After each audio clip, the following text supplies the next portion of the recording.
Sunday, September 26, 2004. Barry, 700 plus and closing on. He did it! He did it! The Babe. Each the feared slugger of his age. But whose legacy is greater? Babe lived life. Barry doesn't do what Babe did. If Barry did what Babe did, I don't think he'd have 400. No hitter in baseball ever has been pitched like Barry Bonds has been pitched to. There's no disputing that when Ruth was 40, he retired. Clearly a diminished player. I figure that I can't play a full season anymore, and it's no use in me trying. Bonds is 40 and never better. I have game left. Today outside the lines, beyond 700 home runs, Barry and the Babe.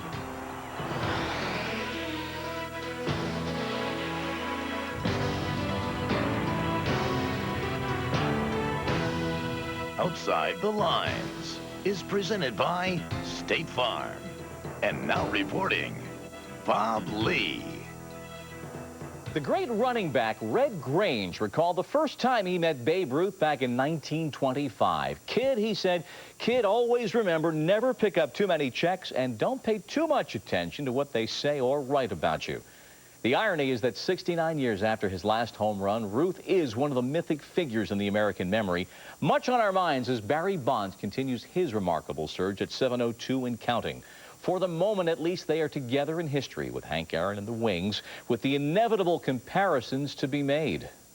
Really can't put it in words to just really realize, you know, where you're at, you know, in the game of baseball and what you've accomplished in this game of baseball. I just, you know, I have game left, and it's just really hard to fathom that, you know, 700 home runs when I feel I could still play and I could still contribute and still do things out there. If Babe Ruth were on deck, I think he'd still walk Barry.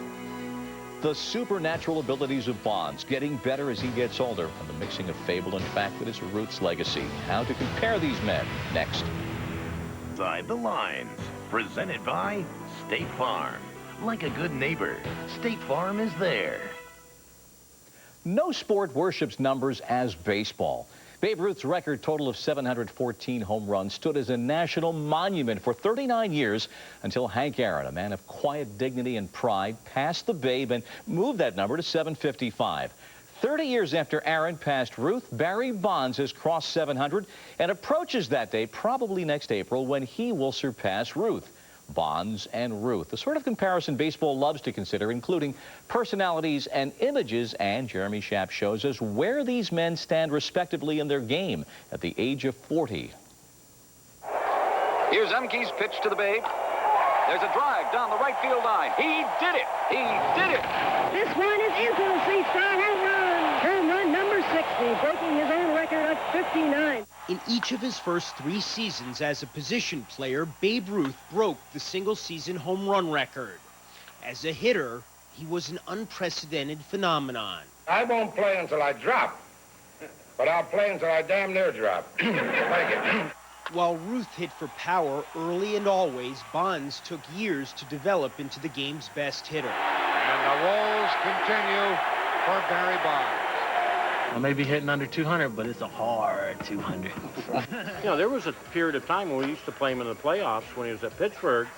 We would walk Bonilla in certain situations to pitch to Barry. I think I did that in 91 or 92. He used to swing a lot of pitches. He was so good back then, but he was aggressive, really aggressive. Got him! Mr. Bonds will be back, and you can count on him.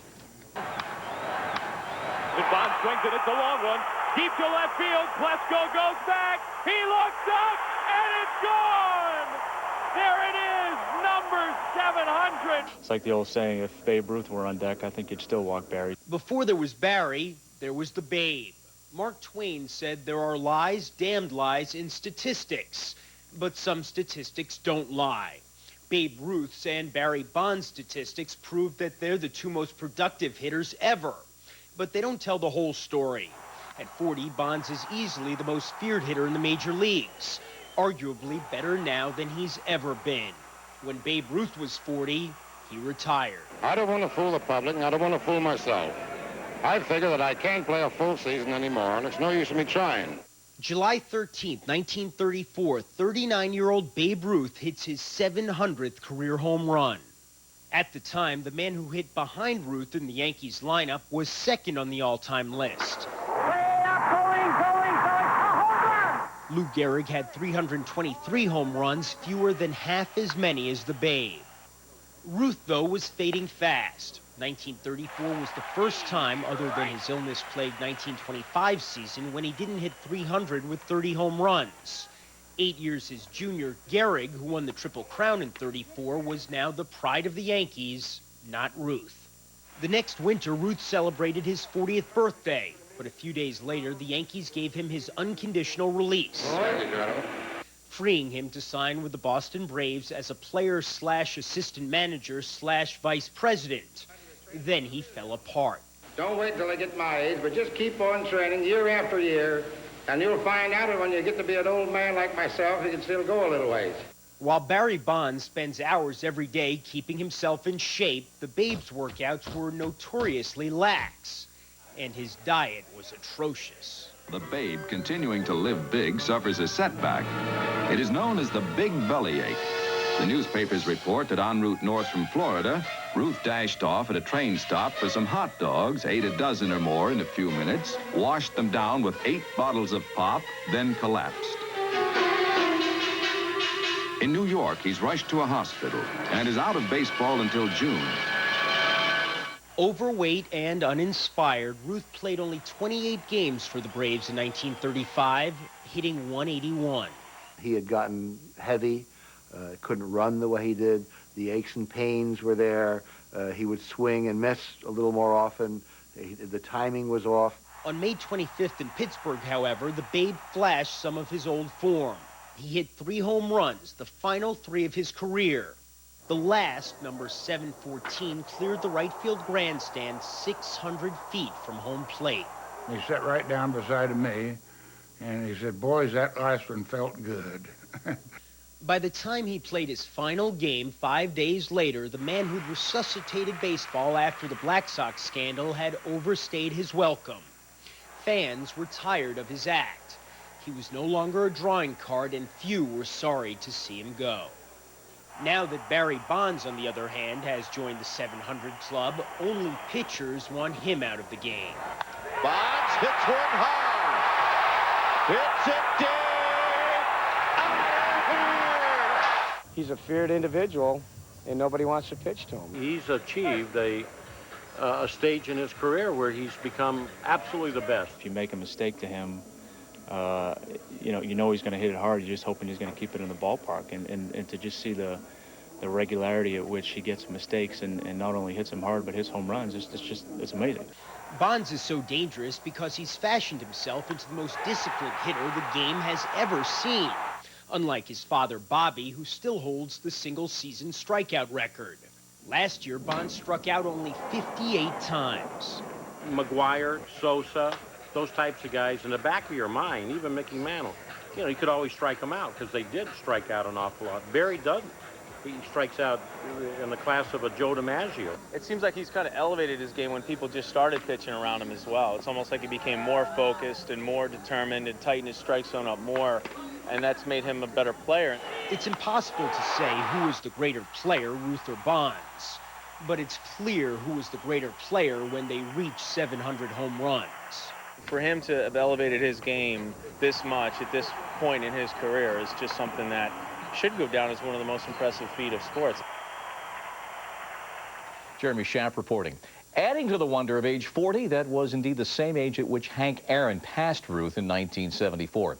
To consider Barry Bonds and Babe Ruth, we welcome a gentleman whose 65-year career as a broadcaster is an ongoing legend. Bob Wolf. Among the events he has broadcast, Don Larson's World Series perfect game and the Colts and Giants overtime NFL title game in 1958. And earlier in his career, Bob Wolf interviewed Babe Ruth.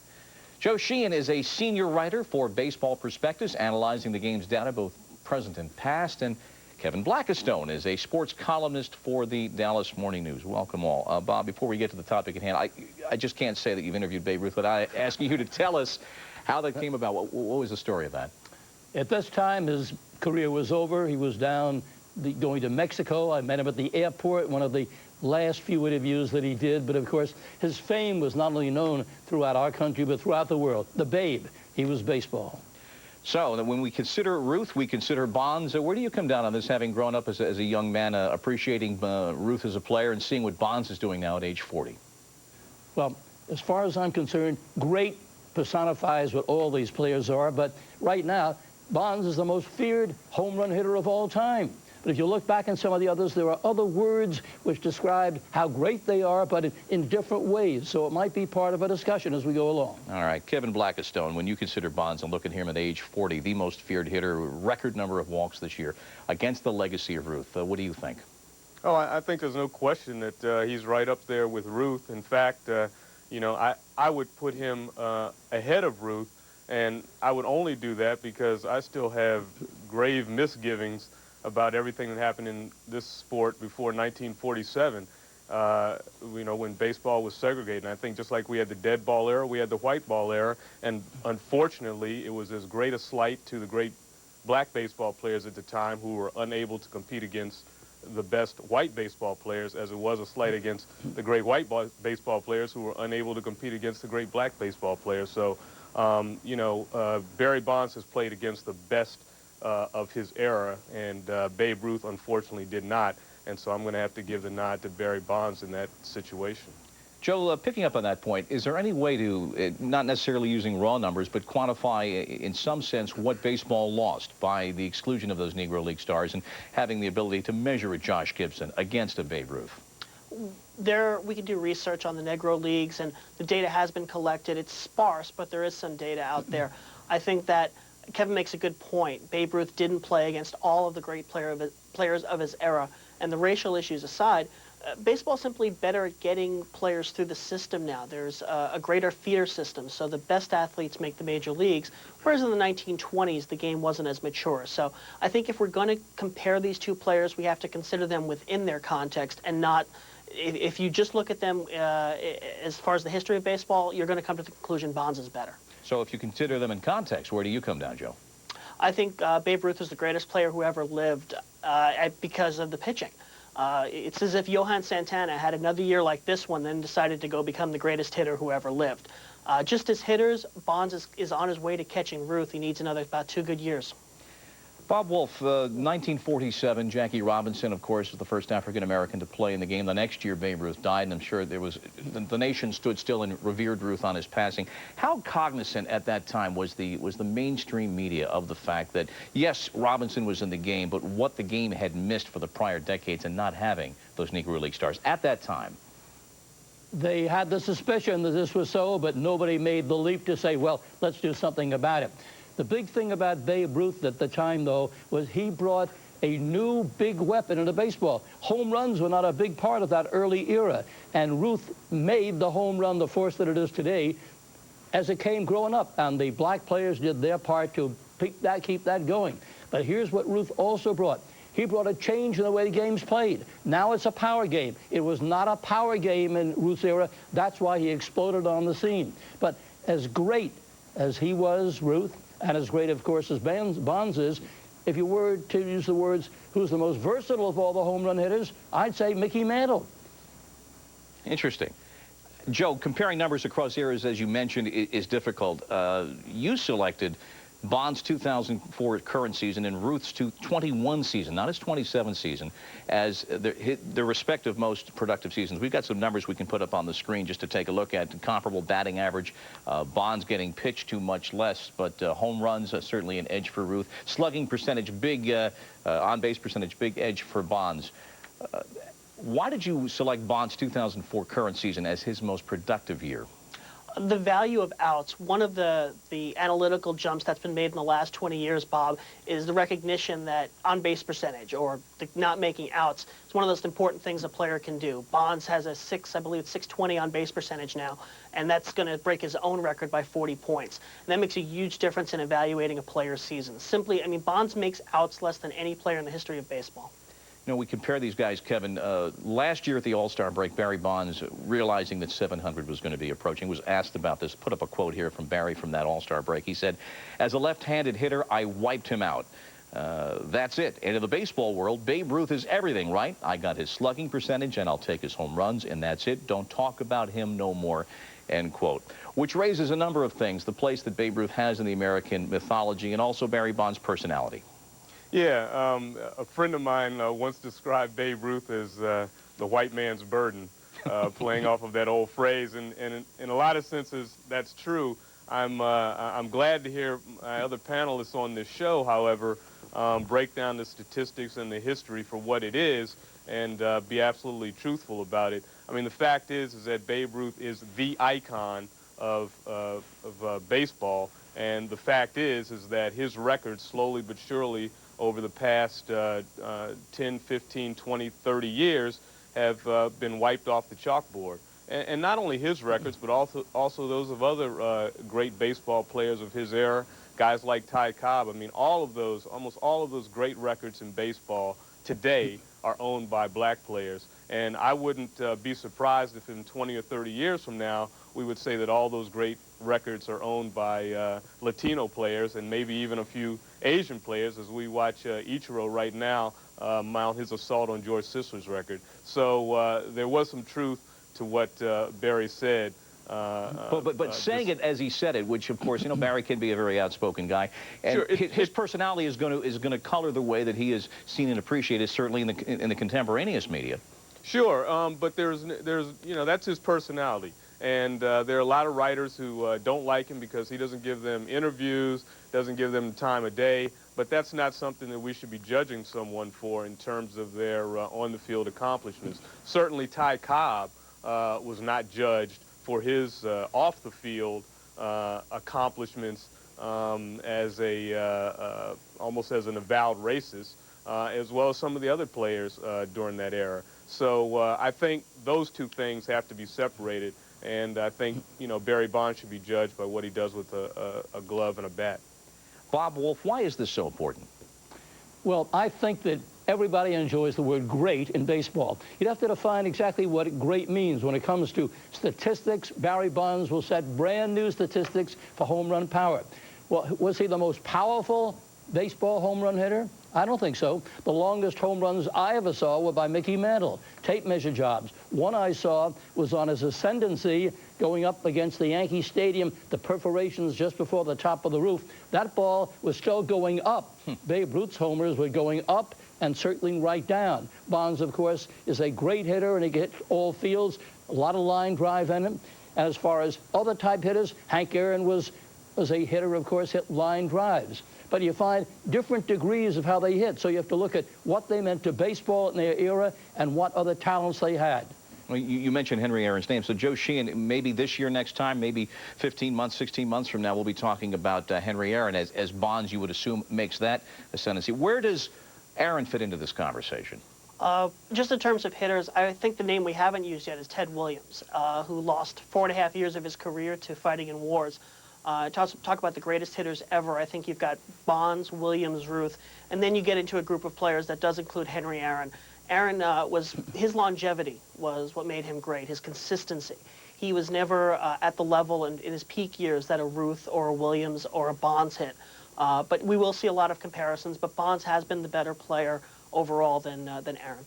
Well, I have to inject this. When it comes to versatility, and I like to bring this up, Mickey Mantle was the only power hitter who had equal power from both sides of the plate. And in addition, the best bunter, he could bunt with 2 strikes and get his hit that way. Now, this is a different category. When you call great, you have to consider that as well. All right, it's a hot stove debate and in the middle of the pennant race. Gentlemen, thank you all very much. Bob Wolf, Joe Sheehan, Kevin Blackistone, appreciate it.